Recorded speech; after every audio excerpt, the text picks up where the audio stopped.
Good morning विद्यार्थियों। मैं रामस्वरूप जाखड़ आपके हिंदी विषय का अध्यापक Shri Mahavir international school Kishangarh renewal की ऑनलाइन क्लासेज में आपका स्वागत है। तो देखिए विद्यार्थियों, आज हम पढ़ेंगे अर्थ के आधार पर वाक्य के भेद। लेकिन उससे पहले हम वाक्य से संबंधित कुछ सामान्य सी जानकारी है वो साझा करना चाहूँगा मैं। तो देखिए, जो वाक्य है वो क्या है। सबसे पहले हमारे मन में विचार उठता है कि वाक्य है वो क्या है। तो व्याकरणिक दृष्टि से भाषा की सबसे बड़ी रचना वाक्य है। व्याकरणिक दृष्टि से भाषा की सबसे बड़ी रचना वाक्य है। वाक्य में अर्थवान शब्दों को इस तरह क्रम में रखा जाता है कि उससे पूरे विचार या भाव का ग्रहण हो जाता है।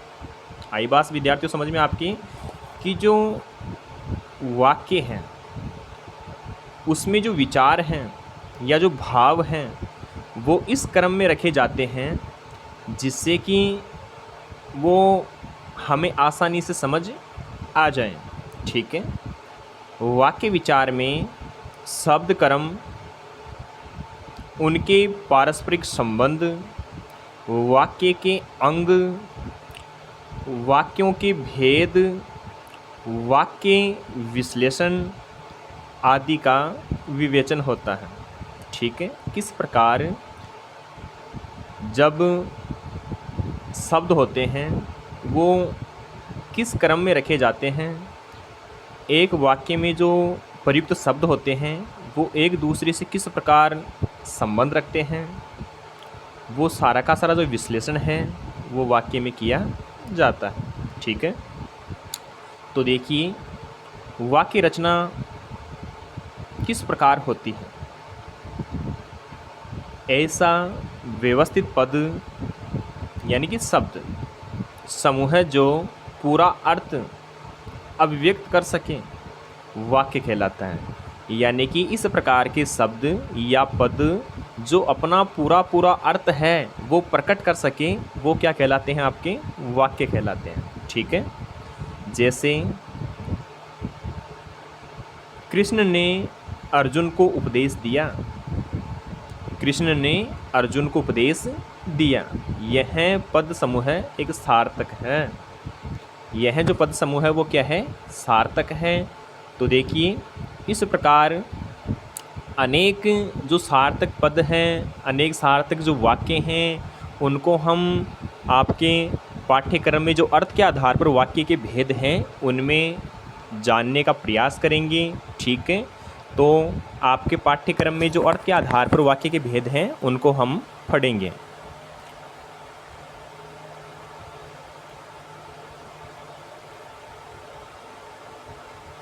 तो देखिए आगे, अर्थ के आधार पर वाक्य के भेद। तो शब्दों के व्यवस्थित तथा सार्थक समूह को वाक्य कहते हैं। इसकी हमने थोड़ी देर पहले चर्चा कर ली थी।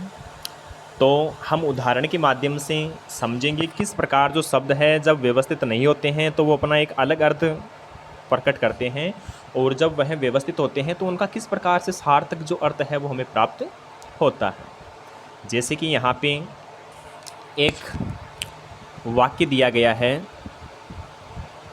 वाक्य है आपका, पौधा खिला फूल में है एक। पौधा खिला फूल में है एक। ठीक है। तो देखिए किस प्रकार से इसमें जो पौधा है, खिला है, फूल में एक, तो यानी कि सही जो अर्थ है जो हमें प्राप्त होना चाहिए था वो बिल्कुल भी नहीं हो रहा है। ठीक है। तो हम क्या करेंगे भाई, आपके जो शब्द हैं वो तो सही हैं लेकिन वो क्या नहीं रखे गए हैं, वाक्य में जिस प्रकार से क्रम में रखने चाहिए थे वो नहीं रखे गए हैं। ठीक है। तो हम क्या करेंगे, सभी जो वाक्य हैं उनको एक क्रम में रखेंगे। क्रम में रखेंगे तो देखो क्या होता है, पौधों में एक फूल खिला है। पौधों में एक फूल है वो खिला है। तो देखिए किस प्रकार जो एक वाक्य है वो क्या बन जाता है, सार्थक है वो बन जाता है। ठीक है, यह क्या था आपका, यह सार्थक नहीं था। अगला एक उदाहरण और देखिए, घर सुंदर है बहुत हमारा, घर सुंदर है बहुत हमारा। तो इसमें देखिए जो आपके शब्द है वाक्य में वो सार्थक नहीं है, शब्द है वाक्य में वो सार्थक नहीं है, इसलिए हम क्या करेंगे, उनको सार्थक क्रम में रखने का कार्य करेंगे, व्यवस्थित क्रम में रखने का काम करेंगे। ठीक है, हमारा घर बहुत सुंदर है, हमारा जो घर है वो बहुत क्या है, सुंदर है। तो किस प्रकार देखिए हमने जो आपके अव्यवस्थित क्रम में जो शब्द रखे गए थे उनको क्या किया, व्यवस्थित किया, और जब व्यवस्थित किया तो उनका जो सार्थक अर्थ है वो हमें पता चल गया। ठीक है, आगे देखते हैं। वाक्यों को दो आधार पर बांटा गया है, जो आपके वाक्य हैं उनको दो आधार पर बांटा गया है। पहला है आपका अर्थ के आधार पर और दूसरा है रचना के आधार पर। ठीक है, तो देखिए अर्थ के आधार पर वाक्य के 8 भेद हैं। मैं आपको एक बात बताना चाहूँगा विद्यार्थियों कि जो कक्षा 9 है उनके लिए एक जो वाक्य का भेद है या उसका जो प्रकार है अर्थ के आधार पर वही पाठ्यक्रम में जोड़ा गया है। रचना के आधार पर जो आपका भेद है वो कक्षा 10 में है, इसलिए हम इसमें अर्थ के आधार पर जो वाक्य हैं उसी का क्या करेंगे, अध्ययन करेंगे। ठीक है, तो अर्थ के आधार पर जो वाक्य हैं उसके 8 भेद हैं। हम जानेंगे कि जो 8 भेद है वो कौन कौन से हैं। ठीक है, तो बड़े ही ध्यानपूर्वक आपको सुनना है। पहला है आपका विधानवाचक वाक्य। पहला कौन सा वाक्य है आपका, विधानवाचक वाक्य है। दूसरा है आपका आज्ञावाचक वाक्य। तीसरा है आपका निषेधवाचक वाक्य। चौथा है प्रश्नवाचक वाक्य। पांचवा है विस्मयादिवाचक वाक्य। छठवां है इच्छावाचक वाक्य। सातवां है संदेहवाचक वाक्य और 9वां है आपका संकेतवाचक वाक्य। ठीक है, तो हमने जाना कि जो वाक्य हैं उनको अर्थ के आधार पर कितने भागों में बांटा गया है। तो सभी को हमने जान लिया कि जो वाक्य हैं उनको अर्थ के आधार पर 8 जो प्रकार हैं उनमें क्या किया गया है, बांटा गया है। अब देखिए हम इनको एक विस्तारित रूप से पढ़ने का कार्य करेंगे। ठीक है, तो देखो इसमें आगे आप, पहला है आपका विधानवाचक वाक्य। किसे कहते हैं विधानवाचक वाक्य? जिस वाक्य में किसी क्रिया के होने की सूचना दी गई हो वह विधानवाचक वाक्य कहलाता है। जिस वाक्य में किसी क्रिया के होने की सूचना दी गई हो वह क्या कहलाता है, आपका विधानवाचक जो वाक्य है वो कहलाता है। ध्यान दीजिएगा, क्रिया के होने की, किसके होने की, क्रिया के होने की सूचना दी गई हो वह विधानवाचक वाक्य है वो कहलाता है। जैसे उदाहरणों के माध्यम से हम समझने का प्रयास करेंगे।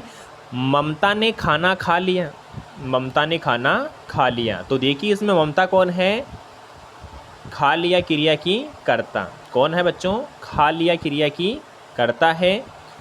खाना क्या है, आपका कर्म है, और खा लिया क्या है, आपकी क्रिया है। तो हमने जब विधानवाचक जो वाक्य है उसकी परिभाषा देखी थी, उसके कुछ नियम देखे थे, तो उसमें जाना कि क्या क्रिया होनी चाहिए, वाक्य में क्या होनी चाहिए, क्रिया होनी चाहिए। अर्थात क्रिया के होने की क्या मिलती है, हमें सूचना मिलती है। तो यहाँ पर मिल रही है ना, ममता ने खाना खा लिया। ममता ने क्या खा लिया, खाना खा लिया। दूसरा उदाहरण देखिए, हिंदी हमारी राष्ट्रभाषा है, हिंदी हमारी राष्ट्रभाषा है। ठीक है, अगला उदाहरण देखो, राधा स्कूल चली गई, राधा स्कूल चली गई। किस प्रकार देखिए क्रिया है वो यहाँ पर होने की हमें जानकारी प्राप्त हो रही है। मनीष ने पानी पी लिया, मनीष ने पानी पी लिया। अयोध्या के राजा का नाम क्या है, दशरथ है। तो किस प्रकार से हमने अनेक उदाहरणों के माध्यम से जो विधानवाचक वाक्य हैं उसके बारे में समस्त जो जानकारी है वह प्राप्त करने का कार्य किया है। ठीक है, अगला वाक्य देखिए, आज्ञावाचक वाक्य। तो देखिए, आज्ञावाचक जो वाक्य है उसकी परिभाषा, जिस वाक्य में किसी को आज्ञा आदेश दिया गया हो अथवा निवेदन या प्रार्थना की गई हो, वह आज्ञावाचक वाक्य कहलाता है। तो आई बेटा आपके पास समझ में कि जिस वाक्य में किसी को क्या दी गई हो, आज्ञा दी गई हो या आदेश दिया गया हो या निवेदन या प्रार्थना की गई हो, वह क्या होता है, आपका आज्ञावाचक वाक्य कहलाता है। ठीक है, उदाहरणों के माध्यम से हम देखेंगे। तुम बैठ जाओ, तुम बैठ जाओ किस प्रकार, देखिए यहाँ पर करता है यानी कहने वाला किसी को क्या दे रहा है, आज्ञा दे रहा है कि तुम क्या हो जाओ, बैठ जाओ। ठीक है, तो अगले का यानी बड़ा है कोई, उसकी आज्ञा या जो आदेश है या उसका जो निवेदन है उसको सुन करके जो व्यक्ति विशेष है वो क्या करेगा, बैठ जाएगा। ठीक है, तो किस प्रकार यहाँ पर एक व्यक्ति है वह किसी दूसरे व्यक्ति की आज्ञा आदेश या निवेदन या जो प्रार्थना है उसको क्या कर रहा है, स्वीकार कर रहा है। तो यहाँ पर कौन सा वाक्य होता है, यहाँ पर आज्ञावाचक वाक्य होता है। ठीक है, और उदाहरण देखेंगे हम। कृपया खड़े हो जाइए, कृपया खड़े हो जाइए। ठीक है, अगला उदाहरण, कृपया आप सब शांत रहें। किस प्रकार, देखिए यहाँ पर सबको शांत रहने के लिए जो निवेदन है या जो प्रार्थना है या जो आदेश है वो दिया जा रहा है। एक और उदाहरण है अच्छा सा, हे प्रभु रक्षा कीजिए। किस प्रकार जो प्रभु है उससे क्या की जा रही है बेटा, प्रार्थना की जा रही है। ठीक है, तो अगला वाक्य देखिए अपना,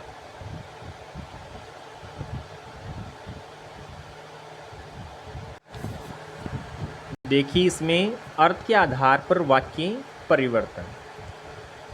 किसी विधानवाचक वाक्य को आज्ञावाचक वाक्य में बदलना चाहते हैं तो उस वाक्य को आदेशात्मक या आज्ञार्थक रूप में लिख दीजिए।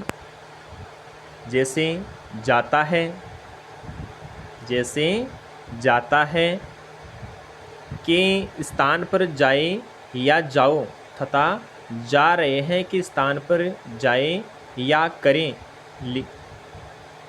लिखा जाता है। ठीक है, विधानवाचक वाक्य को किस प्रकार हम क्या करेंगे, जो आपका आज्ञावाचक वाक्य है उसमें परिवर्तित करने का कार्य करेंगे।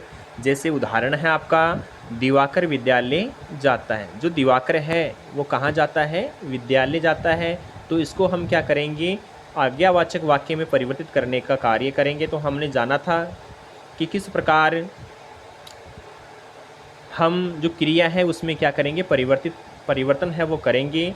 तो इसमें दिवाकर विद्यालय जाए, दिवाकर विद्यालय जाए किस प्रकार हमने क्या किया, इसकी जो क्रिया है उसमें थोड़ा सा परिवर्तन कर दिया। ठीक है, अगला एक उदाहरण है विधानवाचक वाक्य का, छात्र अपना अपना काम करते हैं।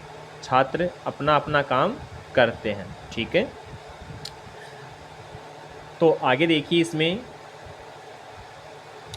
निषेधवाचक वाक्य। अगला अपना वाक्य का तीसरा प्रकार है वो है निषेधवाचक वाक्य। जिस वाक्य में किसी क्रिया के न होने का बोध हो, जिस वाक्य में किसी क्रिया के न होने का बोध हो वह निषेधवाचक वाक्य कहलाता है। तो देखिए निषेध का अर्थ क्या होता है, मना करना। क्या करना, मना करना या नहीं होना, नहीं होना। ठीक है।